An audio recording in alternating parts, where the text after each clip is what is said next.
Hi friends, நான் இந்த வீடியோவில் ஜூன் மாதத்துக்கான கேம்ஸ் பற்றின கரண்ட் அஃபேர்ஸ் சொல்கிறேன். எங்களுடைய டிஎன்பிஎஸ்சி தொடர்பான மற்ற வீடியோ உங்களுக்கு வேணும்னா கீழே டிஸ்கிரிப்ஷனில் உள்ள பிளேலிஸ்ட் லிங்கை கிளிக் பண்ணுங்கள். எங்களுடைய வீடியோ உங்களுக்கு யூஸ்ஃபுல்லாக இருந்துச்சுன்னா கண்டிப்பாக மற்றவங்களுக்கு ஷேர் பண்ணுங்கள்.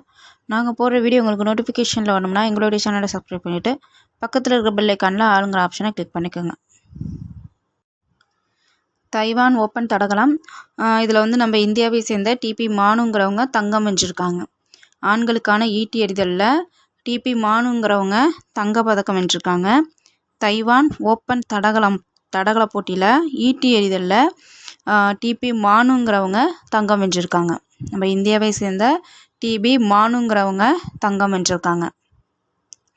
அடுத்த கரண்ட் அஃபேர் பார்த்தோம்னா நார்வே செஸ் சாம்பியன்ஷிப் போட்டி. இதில் நம்ம தமிழகத்தை சேர்ந்த பிரக்யானந்தா வந்து 3ஆம் இடம் பிடிச்சிருக்காங்க. இதில் சாம்பியன் யார் அப்படின்னு பார்த்தோம்னாக்கா நார்வேயை சேர்ந்த மேக்னஸ் கால்சன். இவங்க தான் வந்து இந்த நார்வே செஸ் சாம்பியன்ஷிப் போட்டியில் பட்டத்தை கைப்பற்றியிருக்காங்க. இதில் தான் வந்து நம்ம தமிழகத்தை சேர்ந்த பிரக்யானந்தாங்கிறவங்க 3ஆம் இடம் பிடிச்சிருக்காங்க. 2ஆம் இடத்துல யாருன்னு பார்த்தோம்னா அமெரிக்காவை சேர்ந்த ஹிகாரு நகமுரா. இவங்க தான் வந்து இந்த நார்வே செஸ் சாம்பியன்ஷிப் போட்டியில் 2வது இடம் பிடிச்சிருக்காங்க.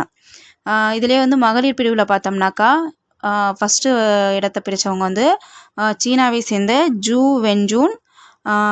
இந்த இதிலே வந்து 4வது இடமும் 5வது இடமும் நம்ம இந்தியாவை சேர்ந்தவங்க பிடிச்சிருக்காங்க.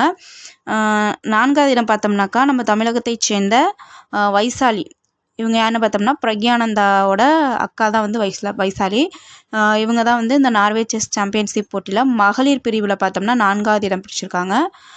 5வது இடம் பார்த்தோம்னாக்கா ஆந்திர பிரதேசத்தை சேர்ந்த கொனேரு ஹம்பிங்கிறவங்க தான் 5ஆம் இடம் பிடிச்சிருக்காங்க.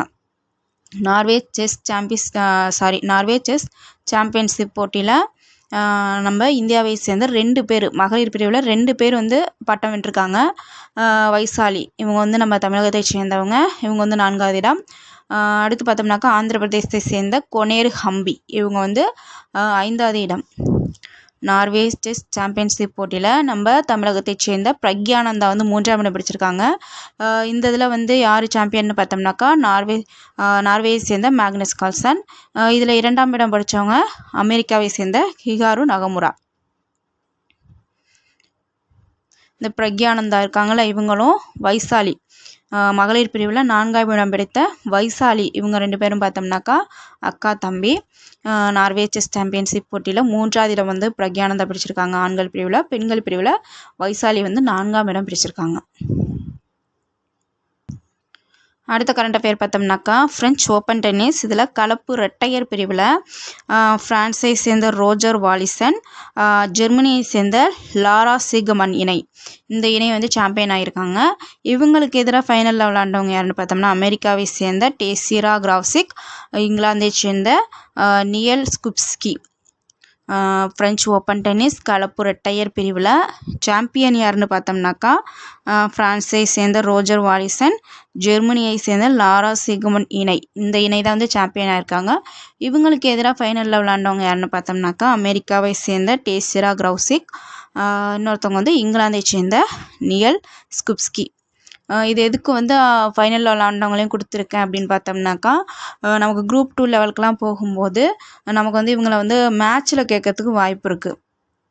லெஃப்ட் சைடு வந்து அந்த வீரர் வீராங்கனைகள் பேர், ரைட் சைடில் வந்து அந்த நாடு, அவங்களுக்குரிய நாடு அந்த பேர் கொடுத்து மேட்ச் பண்ணுற மாதிரி நமக்கு கேட்கறதுக்கு வாய்ப்பு இருக்குது. அதனால தான் நம்ம படிக்கும் போதே சேர்த்து படிச்சுக்கிட்டோம்னா நமக்கு வந்து அப்போதைக்கு ஈஸியாக இருக்கும். அடுத்து அதே ஃப்ரெஞ்ச் ஓப்பன் டென்னிஸில் மகளிர் ஒற்றையர் பிரிவில் பார்த்தோம்னாக்கா போலந்தை சேர்ந்த இகா ஸ்வியாடெக், இவங்க தான் வந்து சாம்பியன் ஆகியிருக்காங்க. இவங்களுக்கு எதிராக ஃபைனலில் விளாண்டவங்க யாருன்னு பார்த்தோம்னா இத்தாலியை சேர்ந்த ஜாஸ்மின் ஃபாலோனி. ஃப்ரெஞ்ச் ஓப்பன் டென்னிஸ்லேயே மகளிர் ஒற்றையர் பிரிவில் போலந்தை சேர்ந்த இகா ஸ்வியாடெக், இவங்க தான் வந்து சாம்பியன் ஆகியிருக்காங்க. இவங்களுக்கு எதிராக ஃபைனலில் விளாண்டவங்க யாருன்னு பார்த்தோம்னா இத்தாலியை சேர்ந்த ஜாஸ்மின் ஃபாலோனி. இவங்க பார்த்தோம்னா இந்த இகா ஸ்வியாடெக் இருக்காங்கள, இவங்க வந்து 4வது முறையாக பாரிஸ் ஓப்பன் பட்டத்தை வென்றிருக்காங்க. இந்த கிராண்ட்ஸ்லாம் வந்து இவங்களுக்கு வந்து 5வது கிராண்ட்ஸ்லாம் சாம்பியன் பட்டம். அடுத்து பார்த்தோம்னா இந்த ஃப்ரெஞ்ச் ஓப்பன் வரலாற்றிலேயே ஹாட்ரிக் சாம்பியன், அதாவது தொடர்ந்து 3 முறை வந்து ஃப்ரெஞ்ச் ஓப்பன் டென்னிஸில் சாம்பியன் ஆகியிருக்காங்க. அந்த மாதிரி இப்போ ஹாட்ரிக் சாம்பியன் ஆகிற 3வது வீராங்கனை இந்த போலந்தை சேர்ந்த இகா ஸ்வியாடெக். ஃப்ரெஞ்ச் ஓப்பன் டென்னிஸில் மகளிர் ஒற்றையர் பிரிவில் போலந்தை சேர்ந்த இகா ஸ்வியாடெக் இவங்க தான் வந்து சாம்பியனாக இருக்காங்க. இவங்களுக்கு எதிராக ஃபைனலில் விளாண்டவங்க யாருன்னு பார்த்தோம்னா இத்தாலியை சேர்ந்த ஜாஸ்மின் ஃபாலோனி. அடுத்த கரண்ட் அஃபேர் பார்த்தோம்னாக்கா முனிச் உலகக்கோப்பை துப்பாக்கி சுடுதல் போட்டி. இதில் வந்து நம்ம இந்தியா வந்து 4வது இடம் பிடிச்சிருக்கு. இந்தியா வந்து ஒரு தங்கம் ஒரு வெண்கலம் வென்று 4வது இடம் பிடிச்சிருக்கு. அந்த தங்கம் வென்றவங்க யாருன்னு பார்த்தோம்னாக்கா சரபோத் சிங். அதே போல் வெண்கலம் வென்றவங்க யாருன்னு பார்த்தோம்னாக்கா சிப் கவுர் சம்ரா. இந்தியா வந்து ஒரு தங்கம் ஒரு வெண்கலம் வென்று 4வது இடம் பிடிச்சிருக்குன்னு பார்த்தோம். முனிச் உலகக்கோப்பை துப்பாக்கி சுடுதல் போட்டியில் நம்ம இந்தியா வந்து 4வது இடம் பிடிச்சிருக்கு. அந்த ஒரு தங்கம் வென்ற வீரர் யாருன்னு பார்த்தோம்னா 10 மீட்டர் ஏர் பிஸ்டல் பிரிவில் நம்ம இந்திய வீரர் சரபோத் சிங் தங்கம் வென்றிருக்காங்க. வெண்கலம் வென்றவங்க யாருன்னு பார்த்தோம்னாக்கா 50 மீட்டர் ரைவில் 3 பொசிஷன் பிரிவில் இந்திய வீரர் சிப் கவுர் சம்ராங்கிறவங்க வெண்கலம் வென்றிருக்காங்க. நம்ம இந்தியா வந்து 4வது இடம் பிடிச்சிருக்கு அப்படின்னு பார்த்தோம். அப்போ முதல் 3 இடத்துல பார்த்தோம்னாக்கா சீனா, நார்வே, ஃப்ரான்ஸ். முதல் இடத்துல வந்து சீனா, 2வது இடத்துல வந்து நார்வே, 3வது இடத்துல வந்து ஃப்ரான்ஸு, 4வது இடத்துல வந்து இந்தியா. முனிச் உலகக்கோப்பை துப்பாக்கி சுடுதல் போட்டியில் முதல் இடத்துல சீனா, 2வது இடத்துல நார்வே, 3வது இடத்துல ஃப்ரான்ஸு, 4வது இடத்துல நம்ம இந்தியா. ஒரு தங்கம் ஒரு வெண்கலம் வென்று 4வது இடத்துல இந்தியா பிடிச்சிருக்கு. அடுத்து பார்த்தோம்னா French open tennis. French open டென்னிஸ்லேயே கலப்பு இரட்டையர் பிரிவு பார்த்தோம், பெண்கள் ஒற்றையர் பிரிவு பார்த்தோம். இப்போ அடுத்து வந்து ஆண்கள் ஒற்றையர் பிரிவு. ஆண்கள் ஒற்றையர் பிரிவில் பார்த்தோம்னாக்கா ஸ்பெயினை சேர்ந்த கார்லஸ் அல்காரஸ் இவங்க தான் வந்து சாம்பியனாக இருக்காங்க. இவங்களுக்கு எதிராக ஃபைனலில் விளாண்டவங்க யாருன்னு பார்த்தோம்னா ஜெர்மனியை சேர்ந்த அலெக்சாண்டர் ஸ்வரவ். ஃப்ரெஞ்ச் ஓப்பன் டென்னிஸ் ஆண்கள் ஒற்றையர் பிரிவில் ஸ்பெயினை சேர்ந்த கார்லஸ் அல்காரஸ் இவங்க தான் வந்து சாம்பியனாக இருக்காங்க. இவங்களுக்கு எதிராக ஃபைனலில் விளாண்டவங்க யாருன்னு பார்த்தோம்னா ஜெர்மனியை சேர்ந்த அலெக்சாண்டர் ஸ்வரவ். அடுத்த கரண்ட் அஃபேர் பார்த்தோம்னா ஜூனியர் உலகக்கோப்பை ஹாக்கி நம்ம இந்தியாவில் நடக்க இருக்குது. ஆனால் எந்த மாநிலம் அப்படிங்கிறத இப்போ மென்ஷன் பண்ணலை. ஜூனியர் உலகக்கோப்பை ஹாக்கி வந்து 2025 டிசம்பரில் நடக்க இருக்குது. இது வந்து நம்ம இந்தியாவில் நடக்க இருக்குது. இந்தியாவில் நடத்தணும் அப்படின்ட்டு முடிவு பண்ணியிருக்காங்க. ஆனால் எந்த மாநிலம் அப்படின்ட்டு இன்னும் முடிவு பண்ணலை. 24 அணிகள் பங்கேற்கும் 14வது ஜூனியர் உலகக்கோப்பை ஹாக்கி போட்டியை 2025ஆம் ஆண்டு டிசம்பர் மாதம் இந்தியாவில் நடத்துவது என்று சுவிட்சர்லாந்தில் நடந்த சர்வதேச ஹாக்கி சம்மேளனத்தின் செயற்குழு கூட்டத்தில் முடிவு செய்யப்பட்டிருக்கு. ஆனால் எந்த மாநிலம் அப்படின்ட்டு முடிவு பண்ணலை. இந்தியாவில் வந்து இது நடக்க இருக்கிறது வந்து 4வது முறை. இதுக்கு முன்னாடி நடந்த 3 முறை பார்த்தோம்னாக்கா 2013 வந்து டெல்லியில், 2016 வந்து லக்னோவில், 2021 வந்து புவனேஸ்வரில். இப்போ 2025 நடக்க இருக்கிறது எங்கன்னு இன்னும் முடிவு பண்ணல. நம்ம இந்தியாவில் கண்டிப்பாக நடக்க இருக்குது. ஜூனியர் உலகக்கோப்பை ஹாக்கி போட்டி நம்ம இந்தியாவில் நடக்க இருக்கு 2025 டிசம்பரில். இது வந்து 4வது முறை நம்ம இந்தியாவில் நடக்க இருக்கு. இதுக்கு முன்னாடி பார்த்தோம்னா 2013 டெல்லியில், 2016 லக்னோவில், 2021 புவனேஸ்வரில், இப்போ 2025 நம்ம இந்தியாவில் தான் நடக்க இருக்கு. அடுத்த கரண்ட் அஃபேர் பார்த்தோம்னாக்கா தமிழகத்தைச் சேர்ந்த துப்பாக்கி சுடுதல் வீரர் பிருத்திவிராஜ் தொண்டைமான். இவங்க வந்து பாரிஸ் ஒலிம்பிக் போட்டிக்கு வந்து தகுதி பெற்றிருக்காங்க. ஆடவர் துப்பாக்கி சுடுதல் பிரிவில் தகுதி பெற்றிருக்காங்க. பாரிஸ் 33வது ஒலிம்பிக் போட்டி வந்து எப்போ நடக்க இருக்குன்னு பார்த்தோம்னா ஜூலை 2024 நடக்க இருக்கு. அந்த போட்டிக்கு தான் வந்து இவங்க தகுதி பெற்றிருக்காங்க. நம்ம தமிழகத்தைச் சேர்ந்த துப்பாக்கி சுடுதல் வீரர் பிருத்திவிராஜ் தொண்டைமான். அடுத்த கரண்ட் அஃபேர் பார்த்தோம்னா பாவோ நூர்மி தடகள போட்டி. இதில் வந்து நீரஜ் சோப்ரா வந்து தங்கம் வென்றிருக்காங்க. ஈட்டி எறிதலில் நம்ம இந்திய வீரர் நீரஜ் சோப்ரா தங்கப்பதக்கம் வென்றிருக்காங்க. பாவோ நூர்மி தடகள போட்டியில் ஈட்டி எறிதலில் நம்ம இந்தியாவை சேர்ந்த நீரஜ் சோப்ரா தங்கப்பதக்கம் வென்றிருக்காங்க. அடுத்த கரண்ட் அஃபேர் பார்த்தோம்னா உலகக்கோப்பை வில்வித்தை போட்டி. இதில் வந்து நம்ம இந்திய பெண்கள் அணி வந்து தங்கம் வென்றிருக்காங்க. இந்த போட்டி எங்கே நடந்துச்சு அப்படின்னு பார்த்தோம்னா துருக்கியின் அண்டாலியா நகரில் தான் வந்து இந்த உலகக்கோப்பை வில்வித்தை போட்டி நடந்திருக்கு. இதில் மகளிருக்கான காம்பவுண்ட் அணிகள் பிரிவில் நம்ம இந்திய அணி வந்து சாம்பியன் ஆகியிருக்காங்க. இவங்களுக்கு எதிராக ஃபைனலில் விளாண்டவங்க யாருன்னு பார்த்தோம்னா எஸ்டோனியா அணி. மகளிருக்கான காம்பவுண்ட் அணிகள் பிரிவில் நம்ம இந்தியாவை சேர்ந்த அணி வந்து வின் பண்ணியிருக்கு. நம்ம இந்திய அணியில் இடம்பெற்ற 3 பேர் யாருன்னு பார்த்தோம்னா ஜோதி சுரேகா, அதிதி சுவாமி, பர்னீத் கவுர். இந்த 3 பேர் சேர்ந்த இந்திய அணி தான் வந்து உலகக்கோப்பை வில்வித்தை போட்டியில் வின் பண்ணியிருக்கு, சாம்பியனாக இருக்காங்க. எங்கே நடந்த போட்டின்னு பார்த்தோம்னா துர்க்கியின் அண்டாலியா நகரில் நடந்த உலகக்கோப்பை வில்வித்தை போட்டியில் சாம்பியனாக இருக்காங்க. இந்த இந்திய பெண்கள் அணி இருக்காங்களே, இவங்களும் பார்த்தோம்னா ஹாட்ரிக் இப்போ அடிச்சிருக்காங்க.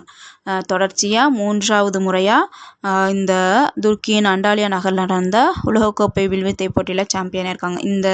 இப்போ நடந்த இந்த போட்டி வந்து இவங்களுக்கு வந்து கண்டினியூஸாக 3வது போட்டியில் இவங்க வந்து சாம்பியன் ஆகிருக்காங்க. இதுக்கு முன்னாடி ஒரு 2 வின் பண்ணது பார்த்தோம்னாக்கா, ஃபஸ்ட்டு வந்து ஏப்ரல் மாதம் சீனாவில் சாங்காய் நகரில் நடந்த உலகக்கோப்பை தொடரில் வின் பண்ணியிருக்காங்க. 2வது வந்து மே மாதம் கொரியாவின் எச்சியோன் நகரில் நடந்த உலகக்கோப்பை தொடரில் வின் பண்ணியிருக்காங்க. அதே போல் இப்போ துருக்கியின் அண்டாலியா நகரில் நடந்த தொடர்லையும் கண்டினியூவாக 3 தடவை வின் பண்ணி ஹாட்ரிக் பட்டத்தை வென்றிருக்காங்க. உலகக்கோப்பை வில்வித்தை போட்டியில் நம்ம இந்தியாவை சேர்ந்த இந்திய பெண்கள் அணி வந்து தங்கம் வென்றிருக்காங்க. இந்திய அணியில் வந்து இடம்பெற்ற 3 பேர் யாருன்னு பார்த்தோம்னாக்கா, ஜோதி சுரேகா, அதிதி சுவாமி, பர்னீத் கவுர். இந்த போட்டியில் வின் பண்ணது மூலமாக இவங்க வந்து கண்டினியூவாக 3 தடவை வின் பண்ணி ஹாட்ரிக் சாம்பியன் பட்டம் வென்றிருக்காங்க. அடுத்த கண்ட பேர் பார்த்தோம்னா ஹாலே ஓப்பன் டென்னிஸ். இது வந்து ஜெர்மனியில் நடந்தது. இதில் ஆண்கள் ஒற்றையர் பிரிவில் இத்தாலியை சேர்ந்த ஜானிக் சின்னர் இவங்க தான் வந்து சாம்பியனாக இருக்காங்க. இவங்களுக்கு எதிராக ஃபைனலில் விளையாண்டவங்க யாருன்னு பார்த்தோம்னா போலந்தை சேர்ந்த ஹர்காக்ஸ். ஹாலே ஓப்பன் டென்னிஸ் ஜெர்மனியில் நடந்தது. இதில் ஆண்கள் ஒற்றையர் பிரிவில் இத்தாலியை சேர்ந்த ஜானிக் சின்னருங்கிறவங்க தான் சாம்பியனாக இருக்காங்க. இவங்களுக்கு எதிராக ஃபைனலில் விளையாண்டவங்க யாருன்னு பார்த்தோம்னா போலந்தை சேர்ந்த ஹர்காக்ஸ். அடுத்த கரண்ட் அஃபேர் வந்து பெர்லின் ஓப்பன் டென்னிஸ். இதில் பெண்கள் ஒற்றையர் பிரிவில் அமெரிக்காவை சேர்ந்த ஜெசிகா பெகுலா இவங்க தான் வந்து சாம்பியன் இருக்காங்க. இவங்களுக்கு எதிராக ஃபைனல் விளையாண்டவங்க யாருன்னு பார்த்தோம்னா ரஷ்யாவை சேர்ந்த அன்னா காலின்ஸ்கயா. பெர்லின் ஓப்பன் டென்னிஸ் பெண்கள் ஒற்றையர் பிரிவில் அமெரிக்காவை சேர்ந்த ஜெசிகா பெகுலாங்கிறவங்க தான் வந்து சாம்பியன் இருக்காங்க. இவங்களுக்கு எதிராக ஃபைனல் விளையாண்டவங்க யாருன்னு பார்த்தோம்னா ரஷ்யாவை சேர்ந்த அன்னா காலின்ஸ்கயா. அடுத்து பார்த்தோம்னாக்கா T20 உலகக்கோப்பை தொடர் இந்த ஜூன் மாதத்துக்கான கடைசி கரண்ட் அஃபேர் தான். T20 உலகக்கோப்பை தொடர் இது எல்லாருக்குமே தெரியும். நம்ம இந்தியா வந்து வின் பண்ணியிருக்கு.